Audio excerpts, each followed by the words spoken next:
senior citizens in Osun State on the streets of Osogbo in protest against the non-payment of their pensions, gratuities, and other entitlements. The retirees who were on the streets for 3 days alleged that the state government is owing them about 18 months' pensions due to the modulated payment policy introduced in 2015. They therefore call on President Muhammadu Buhari to intervene and prevail on the state government to pay up the outstanding arrears.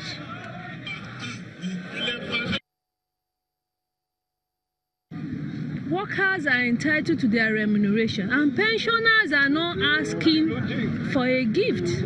What they are asking for is that once we were working, we have an agreement with the government that a certain percentage of our earnings will be kept, and that is based on trust. And you know, breach of trust, it's a sin, it's a mortal sin that even the Almighty frowns at.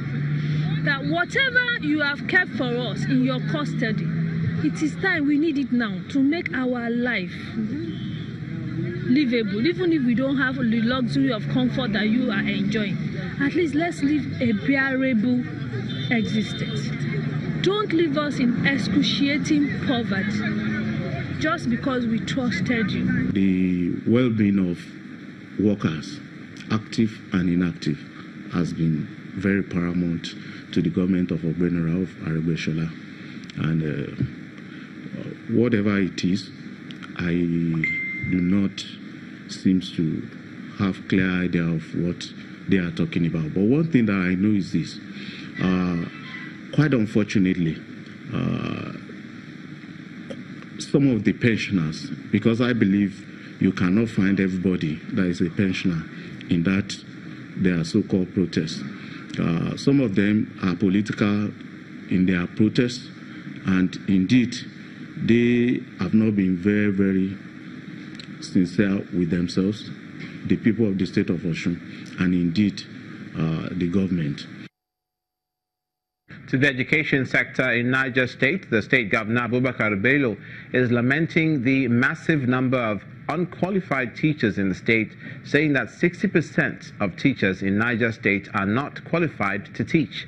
The governor also decries the gross neglect suffered in the education sector in the state under successive governments, which he says his administration is working hard to address. He was speaking at the maiden edition of the maiden end of the year academic day program of the newly established Teachers Professional Institute at Mararaban Dandodu in Shororo local government area of the state. He also says his government will not sack the unqualified teachers, but will subject them to serious retraining programs. At the last count, over 60% of our teachers are not qualified to teach. But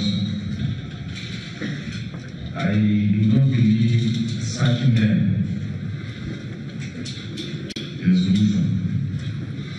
But I believe for the institute, we will retrain those ones that are trainable, and those ones that are not trainable can actually go back to school and get better training. The institute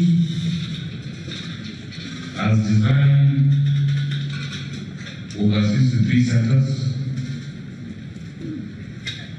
It trains and retrains teachers, existing teachers, established teachers, and I think we'll educate so that not everyone can just go and start teaching until you're being certified to be a qualified teacher. And that's where we draw the curtains on this edition of News Across Nigeria. Thank you for watching. I'm Olumide McCoy.